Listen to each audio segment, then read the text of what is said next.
Mesdames et messieurs, merci de votre fidélité et confiance à Canal Congo Télévision. Bienvenue à votre émission Rendez-vous des auditeurs. Rendez-vous des auditeurs, émission Epesa Kabino, possibilité, Yako Benga, Yako Pesa, Makansebino, Yako Pesa, Baïde Nabino, Namakamuzali Koleka, Nambo Kanabiso au Congo. On est avec vous pour partager, pour débattre sur ces différents sujets d'actualité qui défrayent la chronique en République démocratique du Congo. Vous qui nous suivez de partout, à Kinshasa, la capitale, 24 communes, à Congo central, Bandundu, Grand Équateur, Tozali Nabino, pendant une heure d'échange, une heure de débat, une heure de partage. Aujourd'hui, Tozali, le 14 avril 2022, fidèles téléspectateurs à Canal Congo Télévision, auditeurs à Radio Liberté Kinshasa, Tokobeta Masolo, Namakambo et Itali, Maponami, il y a à 2023, il y aura-t-il élection et Kozalate face à ces dialogues pressentis en République démocratique du Congo? Est-ce que Tozali n'a crise? Est-ce qu'il faudra aller au dialogue par rapport, il y a différents appels, il y a cette frange de l'opposition au Bazali, Kosenga a vraiment été dialogue à convoquer, selon certains, président de la République, Félix Tshisekedi a convoqué dialogue au Komeka, Kotia, Batunions, la partie présidente, un processus électoral ensemble, mais également, Moussous Bazali, comment on a été la Senko, évêque, Koka, qu'on menait vraiment dialogue en République démocratique du Congo pour décrisper climat politique actuel en République démocratique du Congo. Mais également, on va revenir sur cette tournée effectuée par le gouvernement Jean-Michel Sama Lukonde, dans Nord Kivu, tournée justement pour l'évaluation de l'état des sièges décrété par Félix Tshisekedi aux provinces du Nord Kivu et en Ituri pour restaurer la paix dans ces zones à conflit. Est-ce que, ou quel est l'impact justement? Il y a tournée Oana, mais également cette tournée, il s'agit de l'évaluation de l'état de siège décrété par le chef de l'État. Toroso Lanabino, fidèle téléspectateurs et auditeurs, il y a Canal Congo Télévision, mais également avec nos invités sur ces plateaux des Canal Congo Télévision, Tozali na maître Bazin Pembe, Azali coordonnateur, il y a la dynamique, le changement, c'est maintenant, mais également cadre au sein de l'AFDCA, il y a un modeste bâti du Kwebo, Bazin Pembe Motena. Mbote ndeko Maxime, mbote na ba Congolais nyosoto, baba kozwa ningisa ya kolanda biso na tongwa lelo. Nazozela pe une minute na ngai na yeba koma kopesa o peuple congolais sele kopesa nga loba na tongwa lelo. Tozali na ndeko Claude Ngoma, Oazali, communicateur, il y a Nouvel Élan, c'est parti politique, cher Adolphe Mozito, ndeko Claude Ngoma, mbote no lokola. Mbote mingi ndeko Maxime, également mbote na ba débatteur ya tongo alelo, toye ipo na kotalisa boni santé école ali parce que école lelo et ali na etamoko chaotique ezali na koma. Et donc il dépêche na mandat na 0 oyo kaka 0 et 0. Toko décrypter yango et longo na baninga comme ça ba kongomani bayeba santé école ndenge ezali. Tozali na ndeko Paulin Mukala ezali cadre au sein de l'UDPS Tshisekedi. Ndeko Paulin Mukala, mbote no.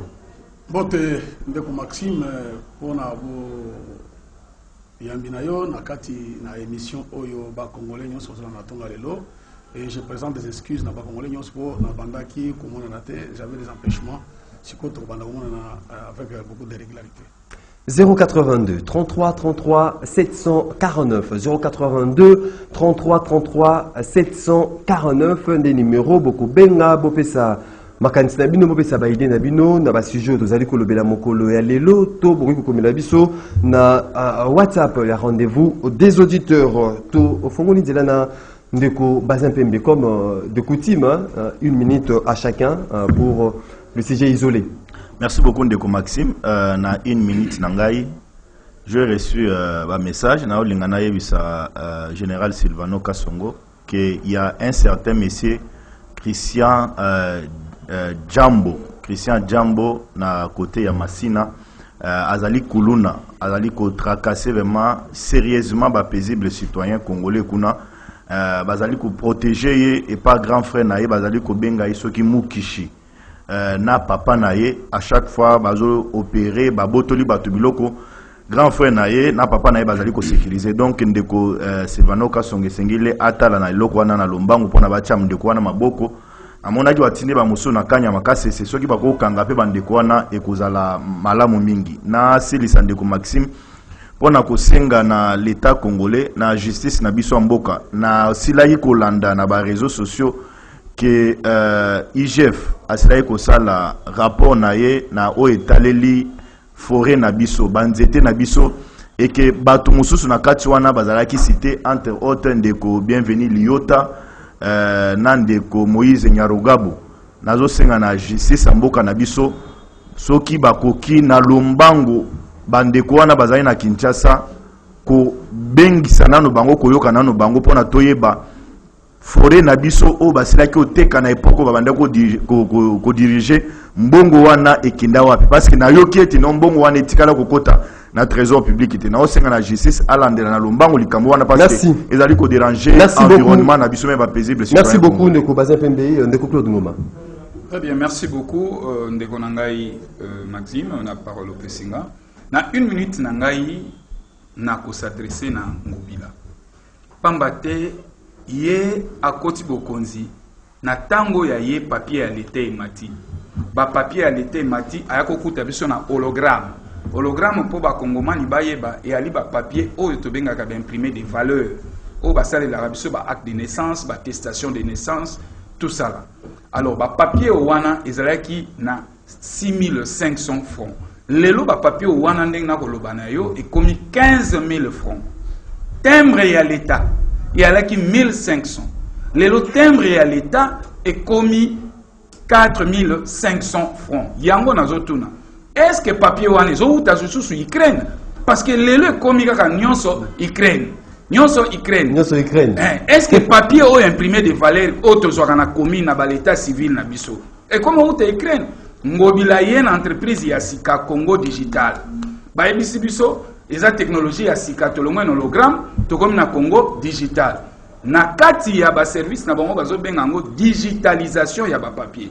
Mais na ko Zimbabwe ekeseni ne logo moko te. Ce sont le même mention et d'ailleurs qualité et impression ekiti. Na hologramme nous avons mona papier moi kilo. Mais lelo soko simbi papier wana na grammage nango eza le suya ngote. Alors na yoki ke entreprise o wana ali entreprise ya mwasi ou madame ya monsieur Ngobila. Yango na kosenga na bango bolinga mboka boyaki wana na manda yali carrière te tango komi luka osala po otikala na banali ya bakinwa mais modèle boko kenda nango ezopesa mabe bozobeta fou. Merci beaucoup ndeko Paul Mukala. Bon, merci beaucoup ndeko Maxime pour la parole. Nous allons profiter awa da émite nangai dans des sujets chez Liboso ezali que azali na sango ya mawa parce que na uti ko perdre moninga nangai un ami un frère maître Mutu Momukadi ozaki avocat na baro ya Kinshasa Matete le loyo to kinde ko kundaye akufiliwa oyo moko na jusque là tozo comprendre te tozo ko pesa confiance na bakonzi na biso ya justice bako ko kende ko tala na lombango surtout procureur ya parquet ya Matete l'André Likambo au parquet de la République l'André Likambo magistrat na dossier to yiki alingi atika motaro ya zaki na ena moto ce qui batiki vraiment nous allons saisir les instances supérieures ya ba magistrat pour que balanga procureur ya parquet général parquet de la République à Matete pour que ba ko ko élucider liberté na les vérités sur lui à mettre Mutombo. Deuxième problème je nazo ko pesa gouverneur na biso Ngobila. Merci pour Alandaka Kaka, na kati ya émission to salaka. Dieu merci, merci.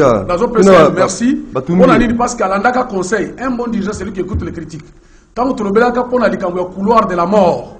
Oyo ezali tronçon liboso ya aéroport na biso. Batu accident bele samaki place wana batu bele bakufaka dans le belaka couloir de la mort, j'avais été taxé de tous les mots. Mais lelo, je suis content parce que abandi ko électrifié tronçon wana nyonso mine de peli nazo essayer vraiment merci mais nazo le que à continuer pour ça pourquoi parce que quand nous venons ici nous venons aussi quelque part contribuer na Et merci. Merci beaucoup, Ndeko Paulin Moukala, Ndeko Danou Kefou, l'analyste politique. Je vais une minute, non? Merci, Ndeko Maxime. Mbote na bako débatteur na ngana kutimbote na bako ngomani banso. Bisika bazali na kopesa mbote ngala pesa kwa mbote na bato valeur.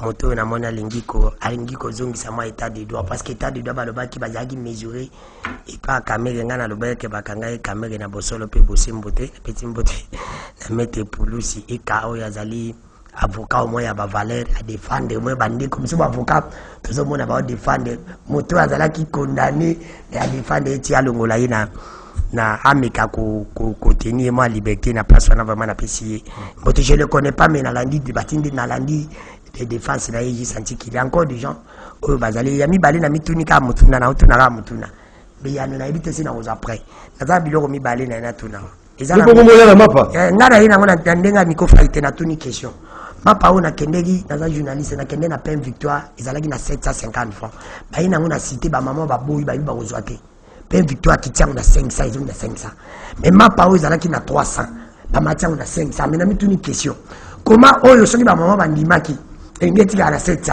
ni les salles qui va matisa oyo na 500 est-ce que l'état ils allaient gouverner ou bien tous à l'état ou bien tous à l'état ou bien mboka oyo kufinde mkonda mboka lobi ou bien za kokufa sikoyo na tunika mutuna parce que ce qui l'était zaki ya solo comment l'état ba libanais ba koyo kosakana na ba pin ndenge balingi pour ceux qui ba maman ba boya kité oyo ngeti la 700 mais merci beaucoup oyo emata oyo eki merci beaucoup c'est pour vous dire que ndiko nangai merci beaucoup solo pe bosembo ndiko Maxime mboka oyo ezali dirigé merci beaucoup Imi Ndeko Danou Kefula merci beaucoup na illustration na OP au sali par rapport ya ba flambée des prix hein il faut ba imboka ba été na Ukraine na Russie ba servaka monde entier par la farine il y a froment 30% sur les 100% Ukraine na Russie ne ba servera vraiment monde entier oh c'est tant vous êtes quali monde ba pays mususu ne ba ko ça ba farine il y a froment ndeko bazin pembe to continuons na cette épineuse question maponami il y a 2023 nous allons aux élections tout dialogue parce que cette frange il y a opposition c'est-à-dire que c'est a été dialogue ils a convoqué soit par le président de la République soit par les évêques de la Senco. Est-ce que la situation l'atmosphère politique actuelle nécessite un dialogue avant la tenue des élections 2023? Merci beaucoup Ndeko Maxime. Les lots date il y a le 14 mars, si je ne me trompe pas. Avril. Le 14 avril, merci beaucoup pour la précision. Assemblée nationale va examiner proposition il y a Mobeko sur la loi électorale et va passer na vote. Donc, il y a un pas déjà franchi vers les élections. J'ai vu le bureau Yasseni, que nous avons déposé rapport annuel na bango sur l'évaluation na bango et sur l'étape nyonso où ils allaient que non le long bureau Yasseni est avancé. Na cela comme on a bureau il y a 5 ans na SCC, qui reçu par Ndeko Kadima, où ils allaient président Yasseni. Na sorti na bango basela koyebisa na ba congolais et que balingi biso nyonso surtout tolingi ke bureau ya seni wana emema biso na ba élection le pourquoi yokaki déclaration ya bandeko ya lamuka koloba ete tokolinga ata glissement te et ça na kati ya mboka na biso. Donc tous nous sommes d'accord pour avoir les élections libres, démocratiques, transparentes en 2023. Mais pour na kokenda mapona miwana ils allaient na préalable les allaient belé de coca di masela yo pesa mon terme ya ba contrainte mbongo la loi électorale et puis c'est là qu'on pesa mon biloko belé ba formation ya ba agent ya CENI sur terrain mais nous constatons les lots que bureau ya CENI ils allaient ko travailler vraiment d'arrache-pied donc même ba dimanche ba samedi ba allaient ko travailler pour na kopesa na ba congolais musala moko ya qualité et que ma contestation ce que est-ce que le climat permet à ce que tokende na maponami ya 2023 au-delà ba contestation il y a institution aux alliés habilités il y a comme biso na maponami wana. Nous sommes dans une classe politique, nous sommes un pays qui se veut démocratique c'est tout à fait normal que tous aient opinion de part et d'autre. Il faut accepter tout le monde. Parce qu'il faudra aller dans des élections transparentes, crédibles et apaisées. Oui, mais élections transparentes, crédibles et apaisées. Tu sais, même les lots. Aux États-Unis, nous avons eu les élections, contestation, c'est là que là.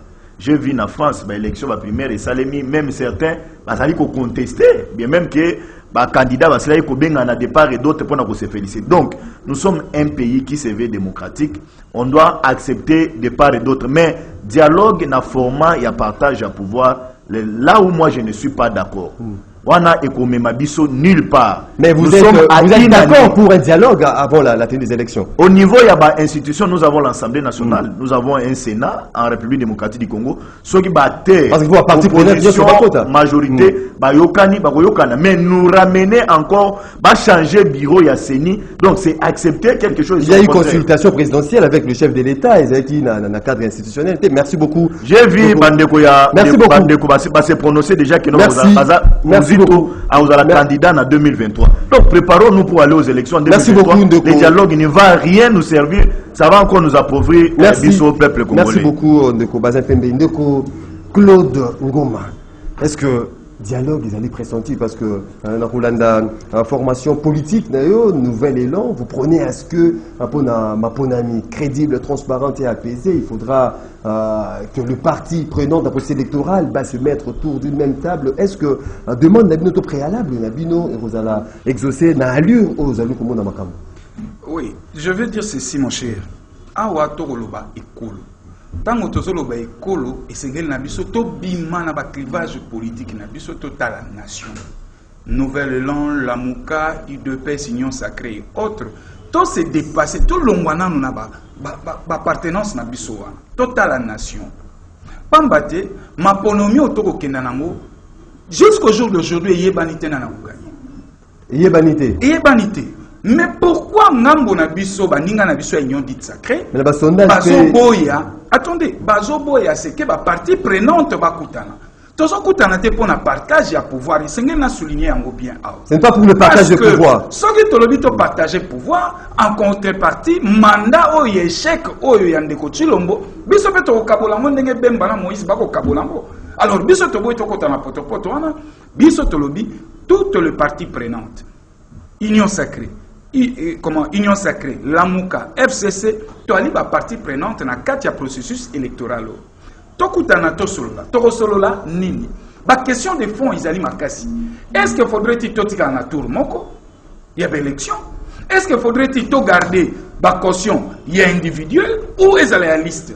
Est-ce qu'il faudrait-il maintenir machine à voter ou soit tu es la guerre? La seuil électoral. La seuil. Donc, nous sommes et bimisaki moyibi ya maponomi à 2018. Alors, tant que tu as un format de dialogue ou un citoyen, au comment on a que mais vous avez partagé par rapport à la personne qui devra convoquer dialogue. Le président de la République peut convoquer, nous sommes sur Senko à convoquer dialogue. C'est-à-dire, Ezanini, biso to ali ba politique to mettre vers ko solo. Banganga na biso anzambe bayali, bako yape, tozana ba valeur, bako ya ko mema mouvement wana ya. Le nouvel élan est prêt, même le chef de l'État peut. Même Ndeko Chilombo soka convocango et alika la Congo, mais a convoqué yango te na format ya tikali mo kondito bando tambola ka neti baninga musuba ke na omona na concertation na ya salaki. Mais c'est lui qui est le président de la République. Et il y a zali président mais il y a pas zali partie prenante na katia processus. Il y a pas conflit, il y a pas un conflit. Alors na koti ce qu'on a katia makambo o etali seni. Lelo bana mboka ba ko comprendre te. Bande ko na biso union dite sacrée. L'autorité morale na bango ya Ndeko Chilombo bazotali sabiso ke maponomieli na 2023. Mais nga Claude Ngoma na otuna bango. Quel est l'indicateur ou l'élément où ils ont rassuré biso que 2023 maponomieli? Pambate Denis Kadima lelo azana musala ko sala cartographie. Or, cartographie. Alors, ça d'arrache pas, non? Intention ya régime moyo en connivence na Denis Kadima. Azo c'est la biso cartographie. Abengisaki ba scène nyonso ba uteki de partout bazana Kinshasa pona ba travaux. Mais abosani que cartographie ezali activité moko na kati ya calendrier électoral. Or, calendrier électoral et ali karaté côté service ba séquence il y a maponomi. Calendrier électoral ils ont reprendre l'activité nyonso ou ezana kati processus électoral. Le calendrier électoral en réalité. Moi l'amboka denika di mazo ebisa biso contrainte le loi commencer la biso cartographie. Alors Boussole et Alinini, ils ont rassuré biso que 2023 maponomi. Merci beaucoup. Boussole pas na biso ezali calendrier électoral. Merci.